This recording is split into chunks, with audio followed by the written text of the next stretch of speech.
Chosen one. This moment is not random, and this message did not drift into your life by chance. You are here because timing has aligned, because something within you is ready to recognize what has already been opening quietly around you. Prosperity was never meant to end with comfort. It was meant to reveal trust. Doors have opened not as reward, but as responsibility. As it is written, those who are faithful with little are entrusted with more. Stay present. What follows will clarify why abundance has found you and what it is asking you to build next. Chosen one. There is a reason this season feels heavier, quieter, and more consequential than anything you've lived before. What is unfolding around you is not random acceleration. It is measured preparation. Heaven does not rush what it intends to trust. You are not stepping into prosperity as a finish line. You are being positioned at the threshold of stewardship. That is why the pressure increased before the provision became visible. I've learned this personally the moment resources started aligning for me. The inner work intensified. Old fears surfaced, motives were tested, and silence stretched longer than comfort would allow. That was not delay. That was calibration. Understand this clearly. Chosen one being heaven-backed does not mean life becomes effortless. It means your effort is no longer wasted. There is an unseen order arranging conversations, timing, and opportunities that would not respond to force or striving. You may have noticed how doors began opening without you pushing, while others quietly closed without explanation. That is alignment at work. When you agree to a divine assignment, the invisible realm reorganizes around your obedience, not to elevate your ego, but to protect the integrity of what you are meant to build. Many people misunderstand selection. They think being chosen is about favor without cost. In reality, it is favor with weight. Those entrusted with legacy are almost always those who have known loss, confusion, or obscurity. You weren't spared the valley because the valley trained your discernment. I remember seasons where I had to make decisions with incomplete information, walking away from good options because something deeper felt misaligned. That discipline did not come from theory. It came from surviving consequences when I ignored my inner knowing. Wisdom was earned, not downloaded. You were not chosen because you are flawless. You were chosen because you learned how to stand again without becoming bitter. Your wounds did not disqualify you. They refined your sight. That is why when you rise, others rise with you. Legacy builders don't accumulate to impress. They accumulate to distribute wisely. This assignment has never been about isolating you above people. It has always been about positioning you to serve without losing yourself. That is a rare balance, and it takes time to form. If you're wondering how to recognize that you're inside a divine assignment, look at what has been stirring beneath the surface. There is a holy dissatisfaction growing not with life, but with smallness. Not ego, but purpose. You feel called to something more coherent, more integrated, more meaningful than survival or status. At the same time, synchronicities have increased. You meet the right person at the exact moment you considered quitting. You hear a phrase, see a sign, or receive confirmation that answers a question you didn't say out loud. That is not imagination. That is timing revealing itself. You may also have noticed relationships falling away without drama. No explosion, no betrayal, just a quiet drifting. That is not loss, it is space being made. Alignment requires room. When I went through this, it was uncomfortable because familiarity feels like safety. But looking back, I can see how certain connections would have diluted the focus required for what came next. Letting go was not rejection, it was protection. Chosen one. There are two kinds of wealth, and you are being trained for the one that survives you. Comfort-based wealth asks, what can I acquire? Purpose-based wealth asks, what can I build that outlives me? One consumes energy, the other multiplies it. Money itself is neutral, but intention gives it direction. When resources began flowing differently in my life, the question shifted from how much I could earn to how responsibly I could steward. That transition marked the real breakthrough. Your journey has been harder, not because you were unlucky, but because you were being prepared for scale. Alignment amplifies effort. It does not replace it. You still work, but your work now carries leverage. You still show up, but you are no longer alone in the outcome. When you understand that you are the vessel and not the source, guilt loosens its grip.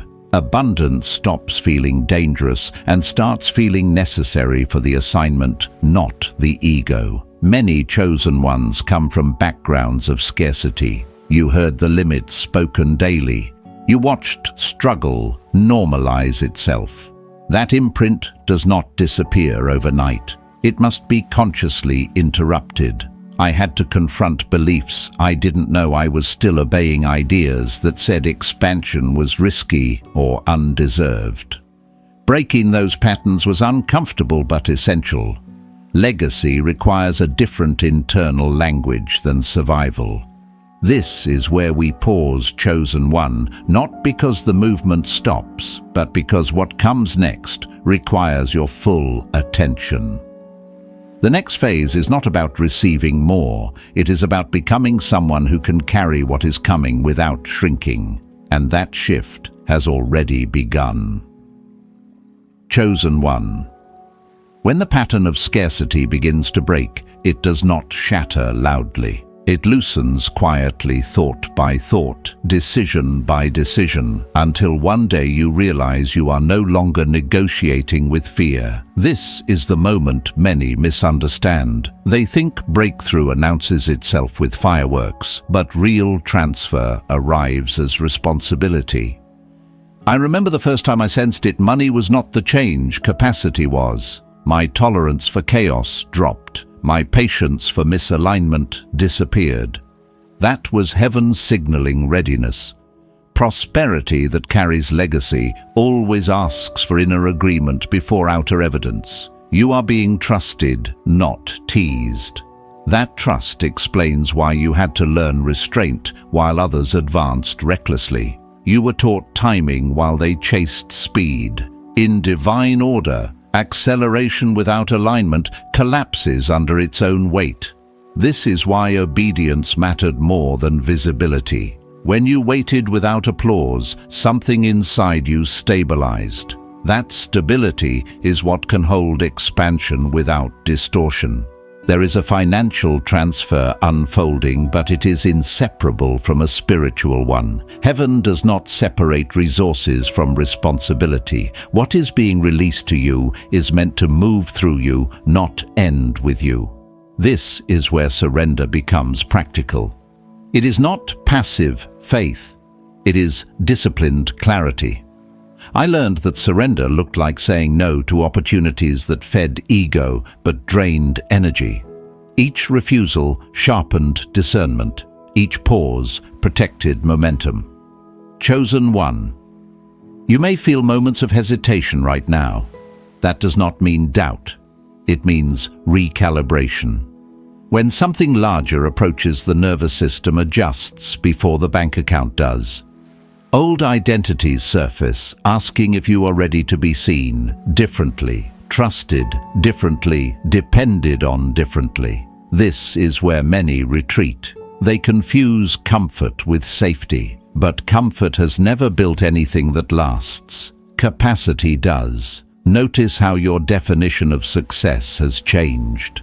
You are less impressed by numbers and more attentive to impact. You think in systems now, not wins. You see how decisions ripple through families, teams, and future seasons. This shift is not accidental. It is the mark of stewardship forming. Wealth that outlives you requires thinking beyond you. Legacy demands patience, structure, and humility. You are also learning that divine timing is not slow, it is precise. Looking back, you can trace moments when delay saved you from alliances that would have limited growth. I can name situations where I was frustrated by closed doors, only to later recognize they were shields. Provision arrived after character caught up.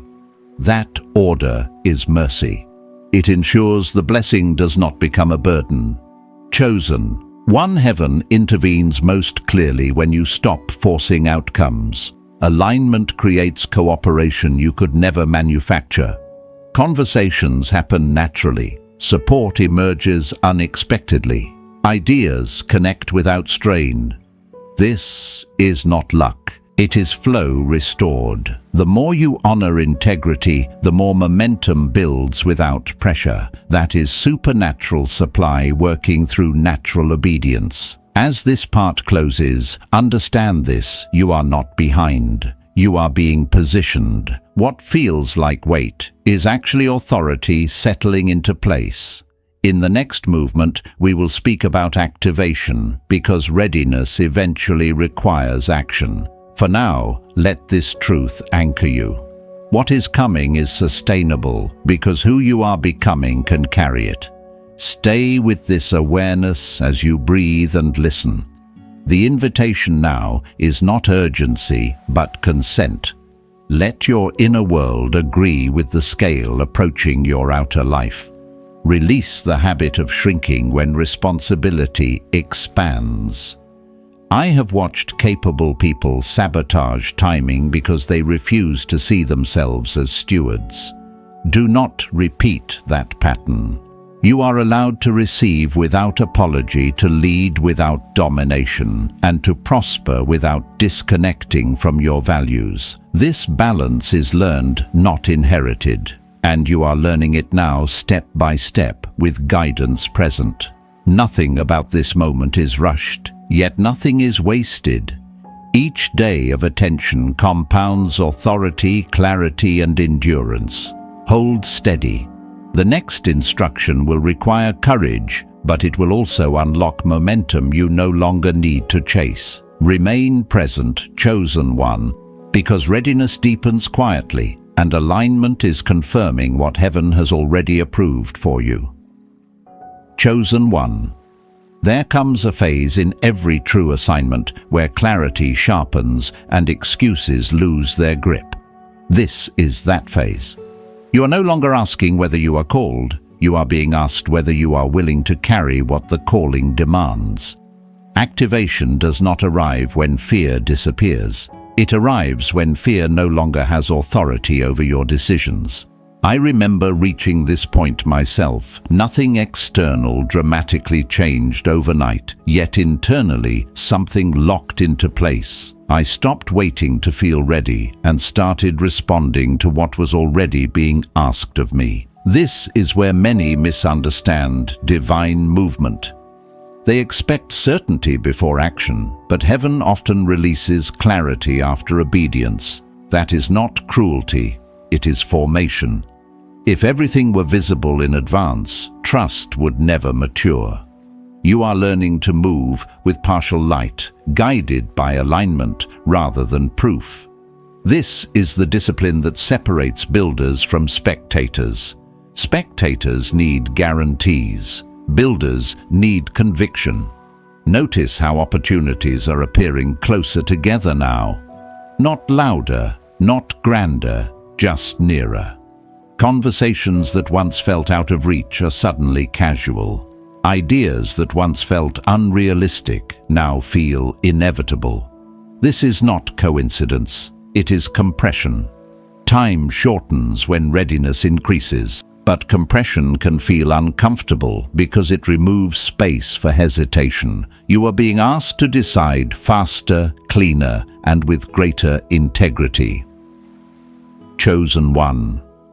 The real test in this stage is not whether you believe in abundance. It is whether you trust yourself to steward it without losing alignment. That trust is forged through small, consistent actions taken in uncertainty. I learned more about leadership in moments where I acted without applause than in seasons of visible success. Quiet obedience builds internal authority, and authority, not charisma, sustains legacy. You may also feel resistance rising not always from others, but from old versions of yourself. Patterns that once kept you safe may now feel restrictive. That is a sign of growth, not instability. When identity expands, outdated coping mechanisms protest. Do not interpret that tension as a warning. It is confirmation that you are outgrowing containment. Expansion always challenges familiarity.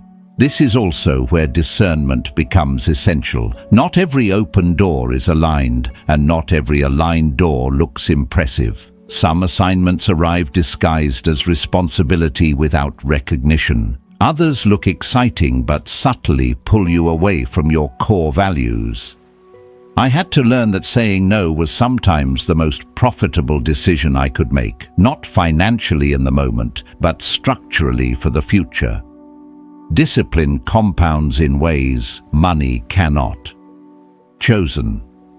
One, understand this clearly: heaven does not fund confusion. It funds clarity. When your intentions stabilize, resources respond. That does not mean perfection. It means coherence. Your inner world, your words, and your actions begin to agree. That agreement creates flow. When resistance fades, not because obstacles disappear, but because direction solidifies, you know you are aligned. You are also being trained to lead differently, not from control, but from coherence. People will feel steadier around you because you are no longer performing certainty, you are embodying it. That presence attracts support organically. When I stopped over-explaining my vision, the right people leaned in, the wrong ones drifted out. Alignment filters relationships more effectively than confrontation ever could. As prosperity increases, so does visibility. And visibility magnifies everything: strengths, weaknesses, intentions. That is why integrity must precede expansion. Legacy builders do not outsource character. They cultivate it privately before it is tested publicly. You are doing that work now, often without anyone noticing. But heaven notices consistency long before the world notices results. This part of the journey also requires patience with the process. Awakening is not linear. Some days feel decisive, others feel quiet. Do not confuse stillness with stagnation. Roots grow in silence. The systems you are meant to build require depth, not speed. Depth takes time, reflection, and repeated alignment. As we pause, here recognize this moment for what it is, a crossing. You are moving from preparation into participation. Not everything will be clear yet, but enough is. You know what no longer fits. You know what you can no longer tolerate. And you know deep down that waiting indefinitely is no longer obedience. It is avoidance. In the next part, we will speak about embodiment, how to live as the answer to the prayer you once whispered. For now, hold this truth steady. You are not becoming someone new. You are permitting what has been forming to finally take shape.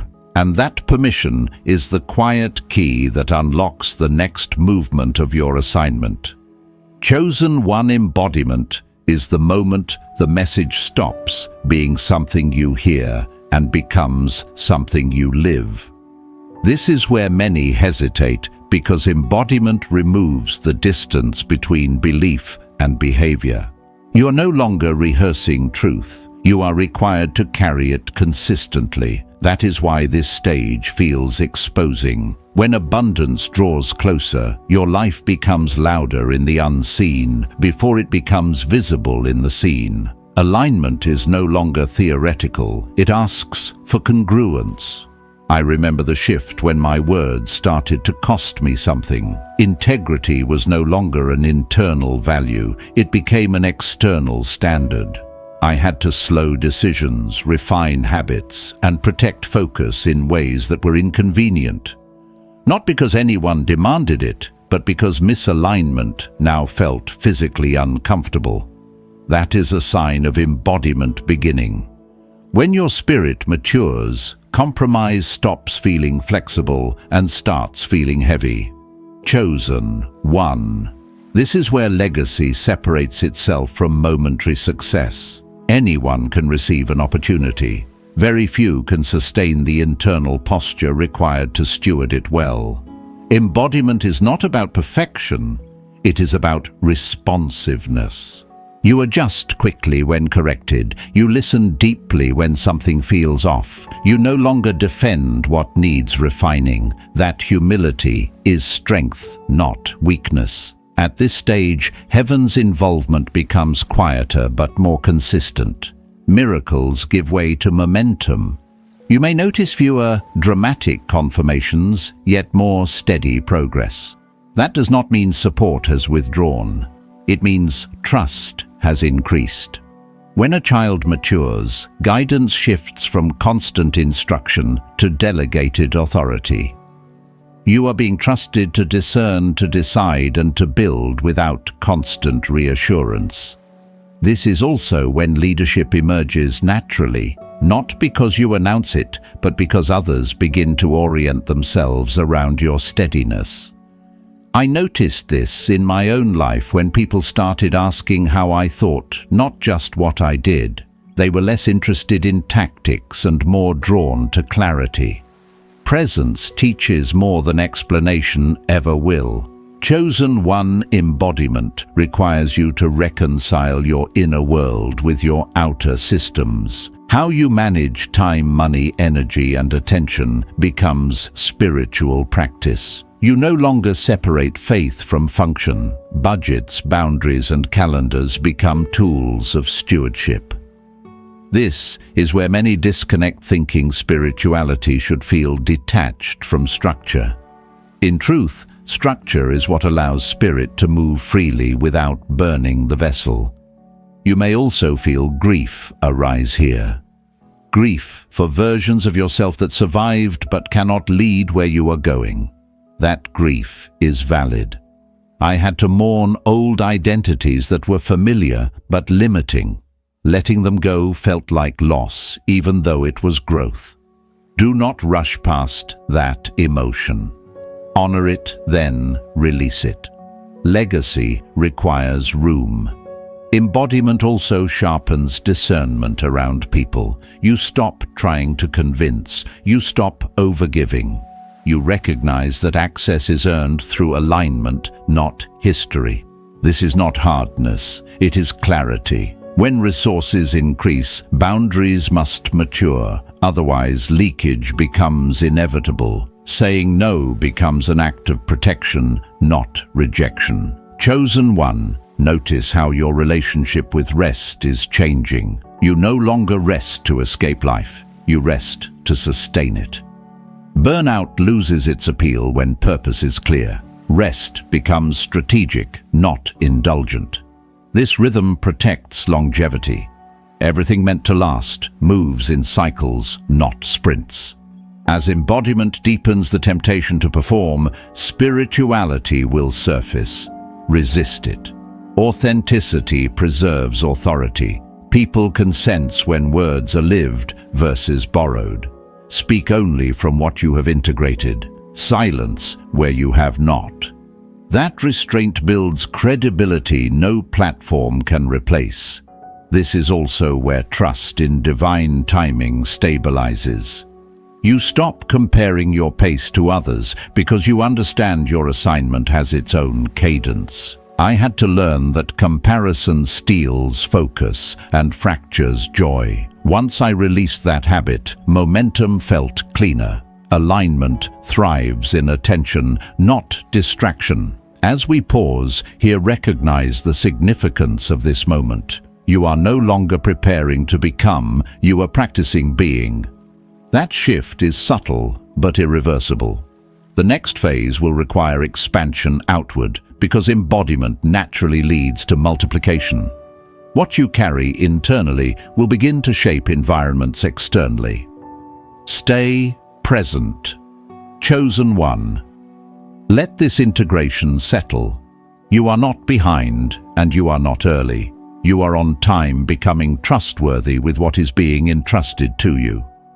In the next part, we will speak about multiplication, how embodied alignment begins to create impact beyond your immediate reach. Chosen. One, multiplication is the natural consequence of embodiment. When truth is lived long enough, it does not stay contained, it spreads. Not through force, not through noise, but through resonance. This is the phase where your life itself becomes instructional. You are no longer explaining principles, you are demonstrating patterns. Others begin to benefit from decisions you made privately, long before they ever knew your name. This is how legacy quietly begins to move beyond you. I noticed this shift when outcomes started exceeding my direct effort. Projects grew without constant oversight. People applied what they learned from me without being told. Momentum continued even when I stepped back. That is not efficiency, it is multiplication. It happens when systems replace dependence, when clarity replaces control. You are being trained to build things that do not collapse when you are not present. Chosen one. This is also where fear can subtly return disguised as responsibility. When influence grows, the stakes feel higher. You may sense a new weight, not oppressive, but sobering. This weight is not meant to scare you, it is meant to ground you. Expansion without grounding leads to distortion, but expansion rooted in service creates stability. The question is no longer, can I do this, but can I do this sustainably? Multiplication requires a shift from personal success to collective capacity. You stop asking how fast you can move and start asking how well others can move with you. That requires patience, delegation, and trust. I had to learn that holding everything myself was not strength, it was limitation. Letting others contribute felt risky at first, but it was necessary. Legacy is never built alone. This phase also exposes the difference between being admired and being effective. Admiration fades. Effectiveness compounds. You are being shaped to value impact over attention. That is why some recognition you expected never arrived. Not because you were overlooked, but because you were being spared distraction. Influence rooted in noise rarely lasts. Influence rooted in consistency does. Chosen one, multiplication also demands refinement of vision. Vague intention cannot scale. Clarity must become precise enough to be shared, taught, and replicated. You are learning to articulate not just what you do, but why and how. This articulation is not for performance, it is for transmission. What cannot be transferred cannot multiply. You may feel tension here between expansion and simplicity. Do not mistake simplicity for smallness. Simplicity is what allows complexity to function without collapse. I had to strip away ideas, commitments, and projects that diluted focus. Saying no again became essential. Multiplication does not mean adding endlessly, it means strengthening strategically. At this stage, your relationship with money also matures. It becomes less emotional and more intentional. Resources are no longer proof of worth, they are tools of assignment. You stop chasing growth for reassurance and start directing flow for impact. Budgeting, investing, and giving become aligned practices rather than reactions. This alignment protects both freedom and longevity. Chosen one, expect resistance to shift forms. Earlier resistance came as doubt. Now it may appear as distraction, overextension, or misplaced loyalty. Not everything that feels urgent is important. Discernment must remain active. Multiplication thrives on focus, not frenzy. When I ignored this, I paid in energy. When I honored it, momentum stabilized. This is also where teaching emerges organically, not through authority claimed, but through experience embodied. People ask because they sense coherence, not because you advertise wisdom. Share from lived truth, not from pressure to perform. What you have integrated carries weight. What you have not will feel hollow. As multiplication continues, humility becomes non-negotiable. Growth tests identity. You must remain anchored in service, not status. Remember why you began. Remember the people you are meant to lift. Legacy builders measure success by who grows because they were present, not by how visible they become. As we pause here, understand this: multiplication is not the end. It is a bridge. What you build now is preparing the ground for something that will eventually function without you at the center. That realization can feel both liberating and unsettling. Sit with it. This is not loss of relevance, it is fulfillment of purpose. In the next part, we will speak about endurance, how to sustain what has multiplied without losing alignment, peace, or direction. For now, let this truth settle. Your obedience is no longer just shaping your life, it is shaping environments, futures, and people you may never fully meet, and that is the quiet power of legacy at work. Chosen one endurance is the discipline that protects what multiplication creates. This is the phase where momentum is no longer the challenge, maintenance is. Many can initiate, few can sustain. Endurance is not about pushing harder, it is about refining rhythm. You are learning how to carry responsibility without letting it hollow you out. That lesson is learned slowly through seasons where progress continues, but excitement fades. This is where maturity proves itself. I remember realizing that success does not eliminate pressure, it changes its shape. Early on, pressure comes from uncertainty. Later, it comes from consistency. People depend on what you've built. Systems respond to your decisions. When I felt this shift, I understood why rest had to become intentional. Endurance requires recovery, not collapse. If you only rest when exhausted, you will always be behind your own assignment. Chosen. 1. Endurance is anchored in truth-telling to yourself first.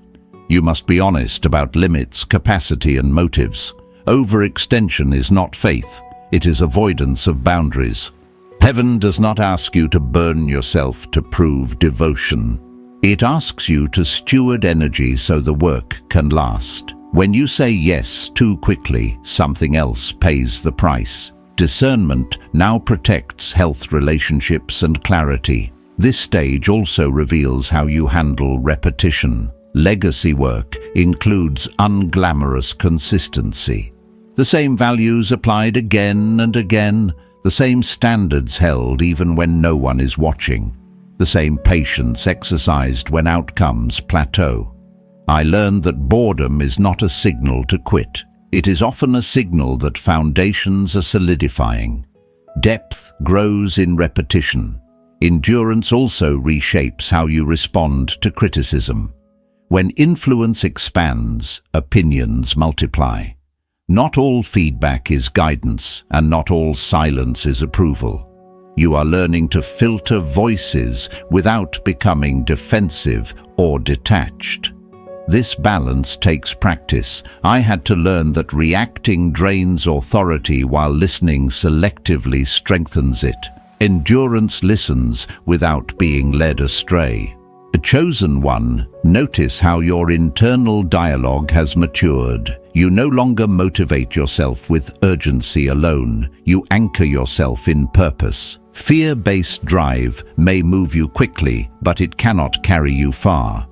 Purpose-based movement sustains direction over time. When the why is clear, the how evolves without panic. This is also the phase where legacy builders confront loneliness differently. Early isolation felt painful. Now, solitude feels necessary. Not because you are disconnected, but because clarity requires quiet.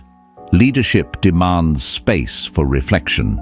I stopped explaining every decision because I learned that clarity does not require consensus. Endurance protects vision by limiting noise.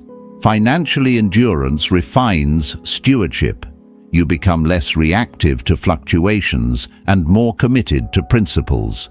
You stop equating growth with risk-taking alone and start valuing resilience. Cash flow reserves and sustainability matter now. This is not fear, it is foresight. Systems built to endure must survive storms, not just sunshine. Chosen. One, endurance also requires forgiveness, especially toward yourself. You will make mistakes at scale that you never made in preparation. Do not let regret paralyze you. Learn quickly, adjust cleanly. Continue forward.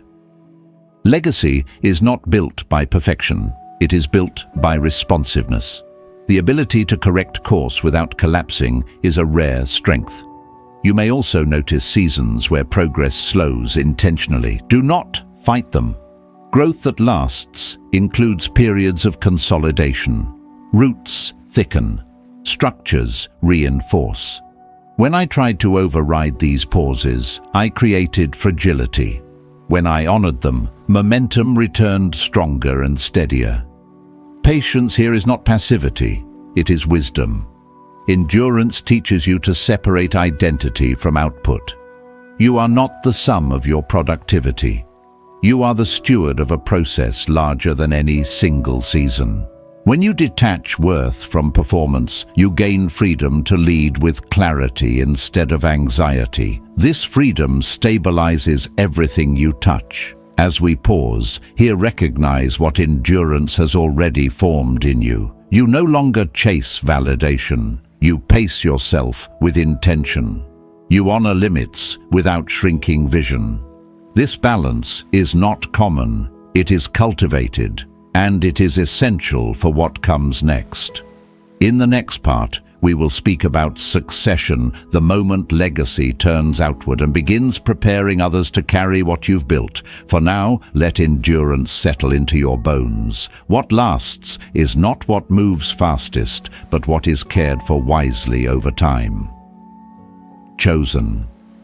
One, succession is the moment legacy stops being about what you can build and becomes about who you can prepare.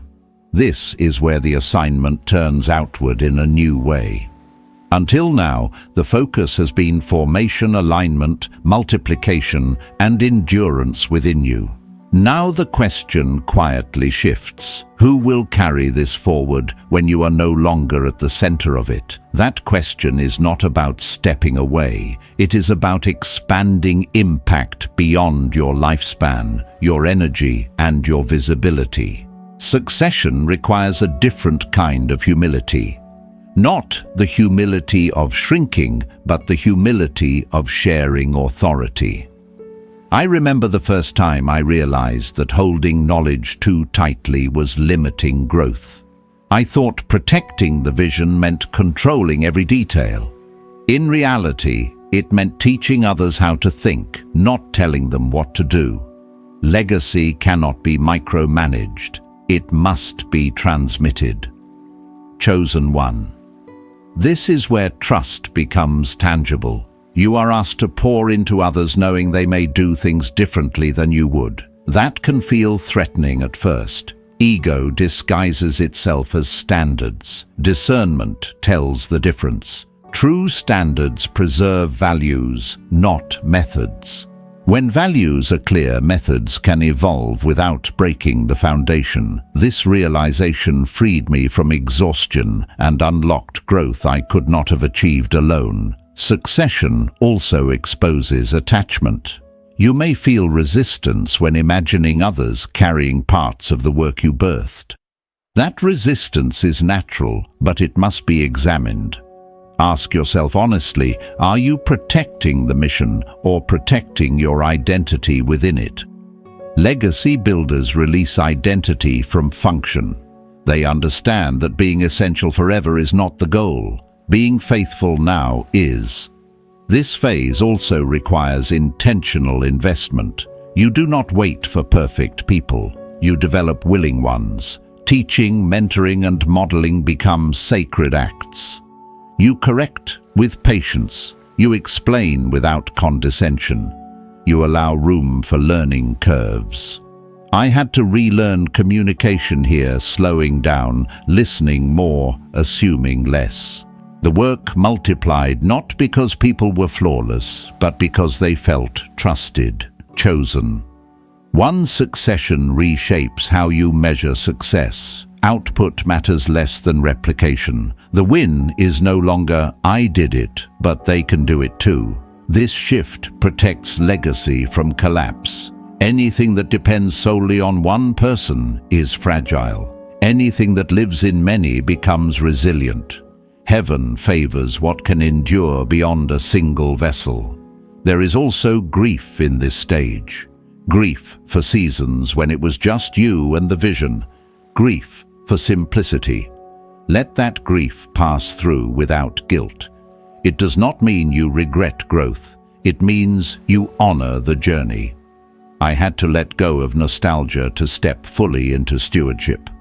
Looking back too often pulls energy from what needs attention now. Succession also tests patience in a new way. Progress may slow as others learn. Mistakes may happen that you would not have made. This is where endurance meets mercy. Correct without crushing. Guide without controlling. Remember how long it took you to integrate what now feels obvious. Legacy requires generosity of perspective. Chosen one. This is also where leadership becomes less visible but more powerful. You may do less publicly and influence more privately. Do not mistake reduced visibility for reduced importance. Roots are invisible, yet they hold everything upright. When your presence stabilizes others rather than impresses them, leadership has matured. Financially, succession clarifies structure. Resources are allocated not just for growth, but for continuity. Systems are documented. Processes are simplified. Transparency increases. This is not bureaucracy, it is care. What is unclear cannot be passed on. Clarity here is an act of love for the future. Succession also requires discernment about access. Not everyone is meant to carry what you carry. Invitation must be paired with responsibility. You watch for consistency, not charisma. Faithfulness over flash. This is how trust is built without naivety. I learned this through trial, giving access too quickly, then recalibrating with wisdom rather than bitterness. As we pause here, understand the weight of this moment. You are being prepared not just to succeed, but to outlast yourself. That is rare. Many want impact. Few want continuity. Yet continuity is what changes generations. In the final part, we will speak about sealing the moment the assignment stabilizes into legacy no longer dependent on urgency, but anchored in faithfulness. For now, let this truth settle. You are not meant to carry everything forever. You are meant to carry it well long enough to pass it on with integrity. Chosen one. Sealing is the quiet completion of a cycle, the moment when urgency gives way to assurance. This is not an ending, it is stabilization. What once required constant vigilance now stands with its own weight. The assignment no longer needs to prove itself. It simply needs to be honored. Sealing happens when trust replaces striving and faithfulness becomes instinctive rather than effortful. I remember realizing this when I stopped checking outcomes compulsively. The work continued whether I watched it or not. That was not detachment, it was maturity. Sealing does not mean disengagement. It means confidence rooted in alignment. You know what you carry and you know why it exists. That clarity silences the need for validation. Chosen One sealing also brings peace with imperfection. You understand now that legacy does not require flawlessness, only faithfulness over time. There will always be areas to refine, but refinement no longer threatens identity. It serves continuity. You stop reacting emotionally to setbacks because you recognize them as part of maintenance, not indicators of failure. At this stage, your relationship with the divine feels less dramatic and more constant.